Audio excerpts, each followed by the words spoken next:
Sammy from Pakistan. Assalamu alaikum, Shaykh. Salamullah. Shaykh, my question is, what's the ruling regarding giving Adhan in the year of a newborn?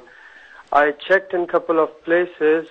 In books from Dar es Salaam, it says you should give. On Islamic Q&A, it says you should give. But one Shaykh from Medina University, he told me that this is based on Da'if hadith, and it's better not to give Adhan. Can you please share your opinion on this? I will, inshallah. I will. Okay. Any more questions? No.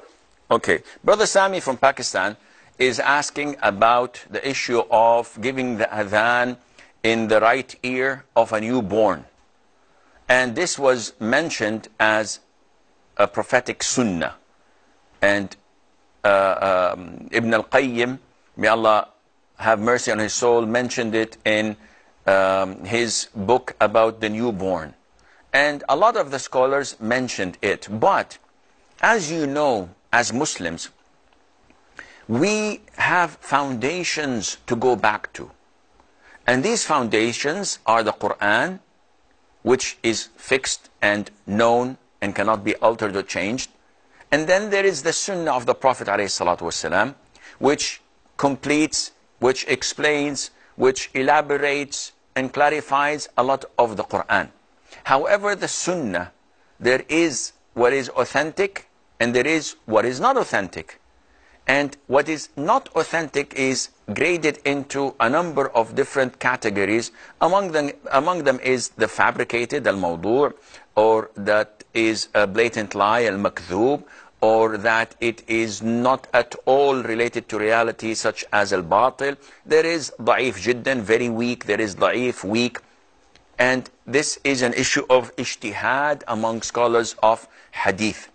Therefore, if you come to such an issue as giving the adhan in the newborn ear, it has to be reported to us through an authentic hadith. And when we cross-examine the narrations and the chain of narrators, and we look into what the scholars of this science have judged it to be, we find that they say it is not authentic. And there is also another addition to it, where you give Iqamah in the left ear. And also this is not authentic. Hence, when we come to such a conclusion, as Muslims, we do not depend and rely on what the scholars say if they speak in something that is not their profession. So if I know that this Shaykh his speciality is in tafsir, and his knowledge is so vast and huge in tafsir, but he admits himself that I'm not good in fiqh. So if he gives me a fatwa, whether halal or haram, I may refrain and think twice. And if he grades a hadith to be authentic or not authentic, I also may think twice before accepting his verdict.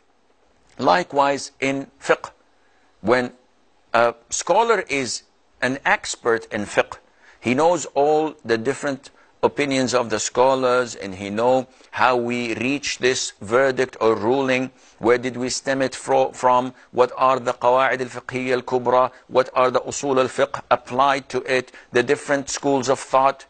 MashaAllah, he is excellent. However, when it comes to the tafsir of ayah, he may not have that knowledge. So I may refrain in learning from him in tafsir. Or when it comes to grading a hadith, whether it's authentic or not, as we have here in this issue, then I also may refrain from that. So when we go to the scholars of hadith, the specialists in this science, they tell us that the hadith is not authentic, and this is the correct opinion. That this is not a sunnah, you should not do it, and our religion is based on authentic hadiths. So there's no need to say that it's not harmful to do it.